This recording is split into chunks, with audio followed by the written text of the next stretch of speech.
Assalamualaikum warahmatullahi wabarakatuh. Saya perwakilan dari kelompok 5 akan membahas tentang landasan yuridis dan sistem dalam pengembangan kurikulum.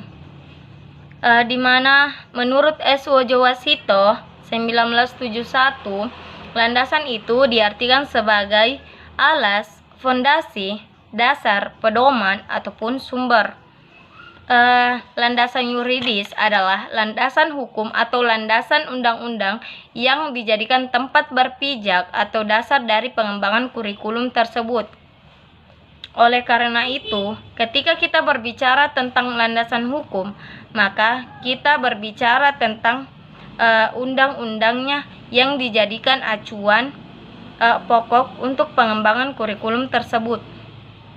Ada beberapa peraturan pemerintah, diantaranya yang pertama Peraturan Pemerintah Nomor 32 Tahun 2013 tentang Standar Nasional Pendidikan, di mana peningkatan mutu dan daya saing sumber daya manusia Indonesia hasil pendidikan telah menjadi komitmen nasional, di mana Rencana Pembangunan Jangka Menengah Nasional 2010 sampai 2014 menyebutkan bahwa salah satu substansi inti program aksi bidang pendidikan adalah penataan ulang kurikulum sekolah, sehingga dapat mendorong penciptaan hasil didik yang mampu menjawab kebutuhan sumber daya manusia untuk mendukung pertumbuhan nasional dan daerah. Peraturan pemerintah yang kedua, Nomor 55 Tahun 2007, yaitu peraturan ini secara umum mengatur tentang pendidikan agama dan keagamaan. Peraturan ini memayungi dua model pendidikan Islam klasik, yaitu pondok pesantren dan madrasah diniyah. Peraturan Pemerintah Nomor 55 Tahun 2007 menjelaskan bahwa pendidikan agama adalah pendidikan yang memberikan pengetahuan dan bentuk sikap kepribadian dan keterampilan peserta didik dalam mengamalkan ajaran agamanya. Baik, akan dilanjutkan pemateri selanjutnya. Bismillahirrahmanirrahim. Baiklah, saya akan melanjutkan, yaitu Undang-Undang Nomor 20 Tahun 2003. Undang-Undang Nomor 20 Tahun 2003 sebagai produk sebuah perundang-undangan yang mengatur tentang sistem pendidikan nasional tersusun atas 3 kelompok. Yang pertama, pendahuluan, yang kedua, batang tubuh, dan yang ketiga, penutup.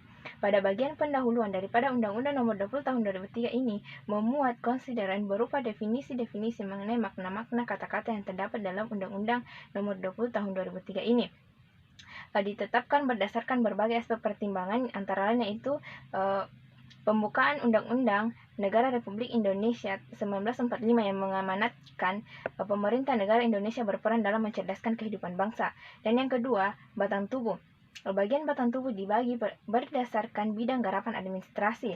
Yang pertama, peserta didik dalam bab 5 pasal 12 ayat 1 sampai 4 dijelaskan bahwa peserta didik memiliki hak dan kewajiban mendapatkan pendidikan sesuai agamanya, yang kedua mendapatkan pendidikan sesuai dengan minat dan bakatnya, dan yang ketiga bagi orang tua yang tidak mampu berhak mendapatkan bantuan.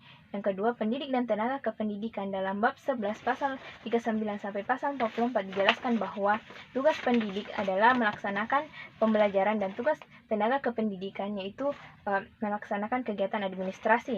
Selanjutnya, sarana dan prasarana dalam bab 12 pasal 45 ayat 45 yang terdiri dari 2 ayat dijelaskan bahwa satuan pendidikan wajib menyediakan sarana dan prasarana yang menunjang proses pembelajaran. Selanjutnya, pendanaan pendidikan dalam bab 13 pasal 46 sampai pasal 49 dijelaskan bahwa pemerintah daerah dan masyarakat bertanggung jawab dalam menyediakan pembiayaan pendidikan atau pendanaan pendidikan. Selanjutnya, kurikulum dalam Dalam bab 10 pasal 36 sampai 38 dijelaskan bahwa pengembangan kurikulum dilakukan dengan mengacu pada standar pendidikan nasional dalam mewujudkan tujuan pendidikan.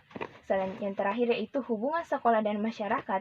Dalam bab 15 pasal 54 sampai pasal 56 dijelaskan bahwa hubungan sekolah dan masyarakat salah satunya yaitu berperan dalam penyelenggaraan dan pengendalian mutu pelayanan pendidikan. Yang terakhir yaitu penutup. Pada bagian penutup berisi ketentuan pidana baik kurungan maupun denda terhadap segala tindakan yang melanggar peraturan mengenai penyelenggaraan pendidikan dari berbagai kegiatan. Selanjutnya yaitu pengertian komponen materi isi. Isi atau materi kurikulum pada hakikatnya adalah semua kegiatan dan pengalaman yang dikembangkan dan disusun dalam rangka mencapai tujuan pendidikan. Baik, saya akan melanjutkan pemaparan materi pengertian komponen strategi, di mana metode atau strategi merupakan komponen ketiga dalam pengembangan kurikulum.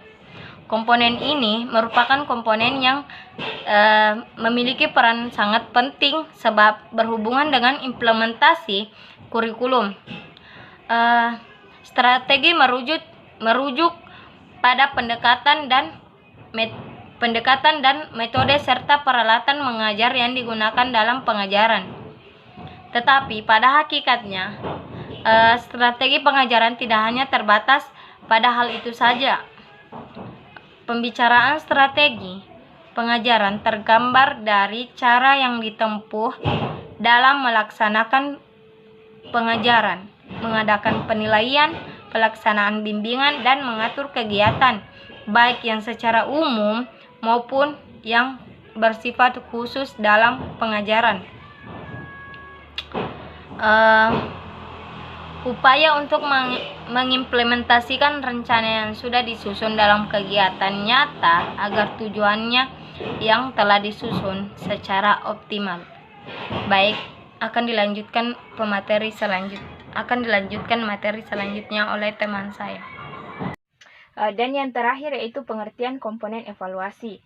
Evaluasi kurikulum dimaksudkan untuk memeriksa tingkat tercapainya tujuan-tujuan pendidikan yang ingin diwujudkan melalui kurikulum yang bersangkutan. Hasil-hasil evaluasi kurikulum dapat digunakan oleh pengembang kebijakan pendidikan dan pengembang kurikulum dalam memilih dan menetapkan kebijakan pengembangan sistem pendidikan dan pengembangan model kurikulum yang digunakan.